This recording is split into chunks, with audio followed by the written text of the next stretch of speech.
Thank you, Dan. Good day, CHS owners. I am Olivia Nelligan, CFO at CHS.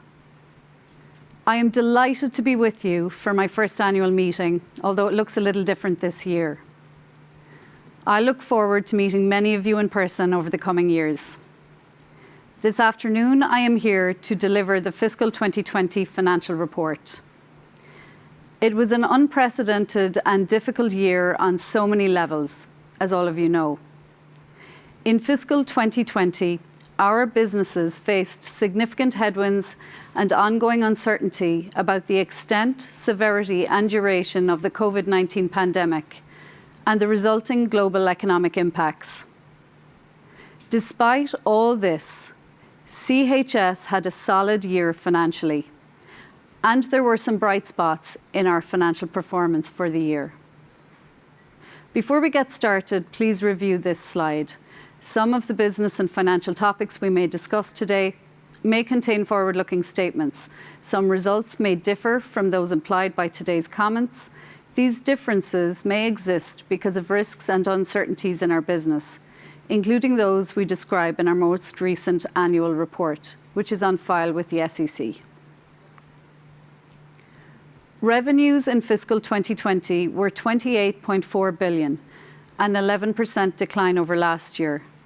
The volume impact on revenue was a 4% decrease, demonstrating the stability of our business despite market conditions that adversely affected demand.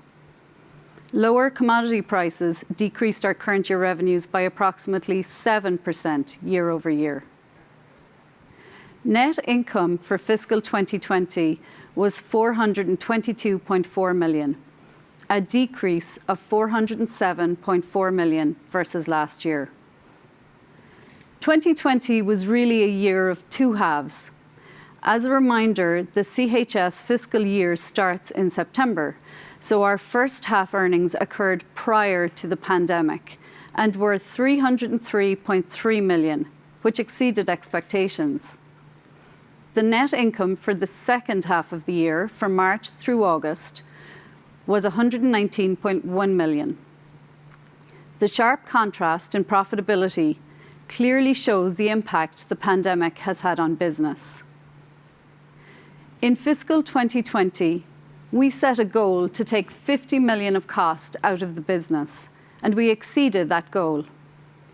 There was continued work to improve our internal controls environment. I am happy to report that we received a clean audit opinion on our financials, and we successfully remediated the remaining material weaknesses in fiscal 2020. Now we will review the various segments that make up our earnings: energy, ag, nitrogen production, as well as our corporate and other category. We'll start with energy, which includes four businesses: refined fuels, propane, lubricants, and transportation. Energy had pre-tax earnings of $225.3 million, a decrease of $392.9 million from the previous year. When the pandemic first began in the United States and travel nearly halted, gasoline market demand dropped by half. Thankfully, CHS did not experience the same level of decline as many. As a result of our rural focus and the markets we serve, CHS demand decreased initially by 25% and had nearly recovered by the end of the summer. The demand shock across the US refined fuels industry resulted in record high inventories and decreased refinery utilization rates.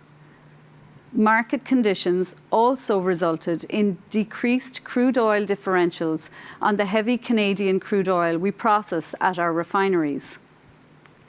All of this drove margins down, which adversely impacted our profitability. In fiscal 2019, we had an $80.8 million gain for tax credits and record high crude oil differentials that did not reoccur in fiscal year 2020, both of which widened the year-over-year variance. Increased propane volumes and margins in fiscal year 2020 driven by our extensive supply network and historic demand for propane to dry corn and heat homes, helped partially offset decreased overall earnings in our energy segment. The Ag reporting segment includes agronomy, global grain marketing, country operations, processing, and renewable fuels production. Ag had pre-tax earnings of $53.7 million, which is an increase of $10.7 million from the previous year. The key drivers of the financial performance in Ag included lower volumes driven by poor weather, a smaller harvest, and global tensions between the United States and foreign trading partners, particularly in the first half of fiscal 2020. Lower earnings in our oilseeds processing business as a result of food service demand reductions due to the pandemic impacts on restaurants and dining. While we saw both volume and price impacts to oilseeds during the start of the second half, both rebounded towards the end of the fiscal year. We saw improved margins across certain Ag segment businesses, including feed and farm supplies, grains, and renewable fuels. Improvements that stemmed from favourable spring planting weather and better trade relations, including the Phase 1 agreement with China. The nitrogen production segment represents our investment in CF Nitrogen. Pre-tax earnings of $51.8 million represent a $21 million decrease versus the prior year, related to lower distribution income. This decrease reflects lower commodity prices for urea and urea ammonium nitrate, which are the focus of our commercial relationship with and equity investment distributions from CF Nitrogen. Our corporate and other category includes two wholly owned subsidiaries, CHS Hedging, our full-service brokerage business, and CHS Capital, which provides financing to members.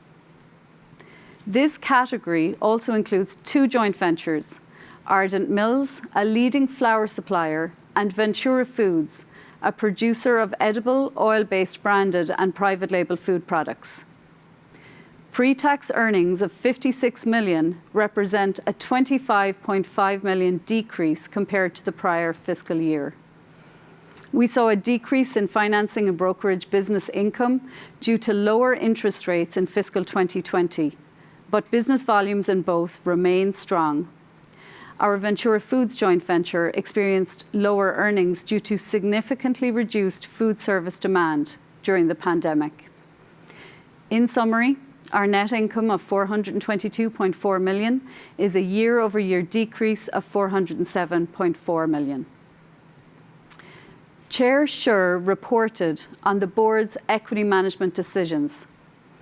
As he noted in his report, the board has again designated 10% of this year's patronage-based earnings to the unallocated reserve. This year, CHS will issue patronage of $212 million in non-qualified equity certificates and the remainder in cash. In total, $63 million will be distributed to owners, $30 million in cash patronage and $33 million in equity redemptions. Of the $33 million in equity redemptions, $20 million will go to member cooperatives and $13 million will be distributed to individual owners. This split reflects the makeup of CHS ownership. The $20 million of member cooperative redemptions will include $5 million of 2019 non-qualified equity certificates. The balance of $15 million will redeem qualified equity certificates, starting with the oldest equity first. $13 million will be used to fulfill individual owner estates and redemption requests from those aged 70 and over. We will reserve $2 million of the $13 million for estates. In addition, CHS will be distributing the unused portion of DPAD tax deductions to owners.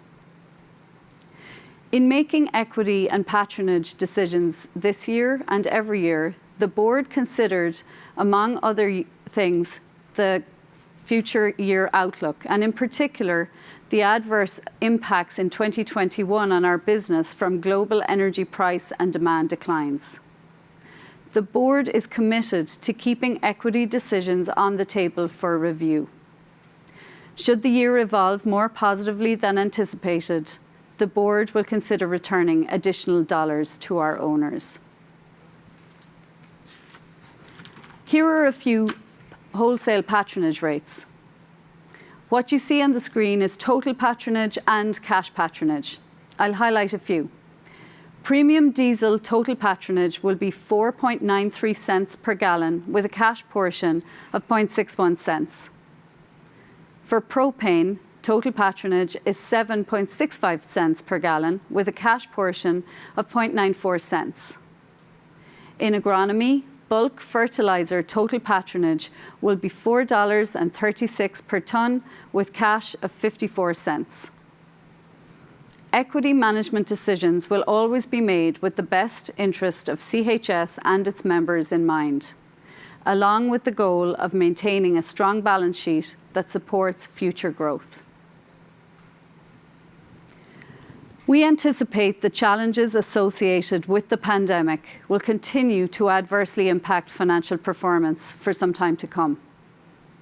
To counter these variables, we must control what we can control, and we are resolutely focused on financial excellence and continuous improvement.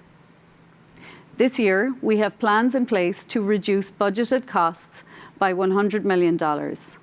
This is incremental to the cost savings in fiscal 2020. We will also work on cash flow improvements, generating an additional $100 million in operating cash flows through working capital initiatives.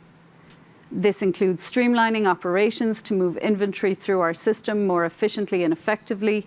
It includes paying bills and collecting payments electronically to reduce manual processes and costs. We remain focused on balance sheet strength by ensuring we have ample liquidity to fund business operations and adequate capital to fuel growth for the future. Your cooperative delivered solid results for fiscal 2020 and navigated the challenges presented with resilience, determination, and strength. We will face continued trials in fiscal 2021, especially in our energy business. But we are committed to working through these challenges, just as we have done throughout our 91-year history. It is what we were built to do. Thank you for your business and for your continued support of CHS.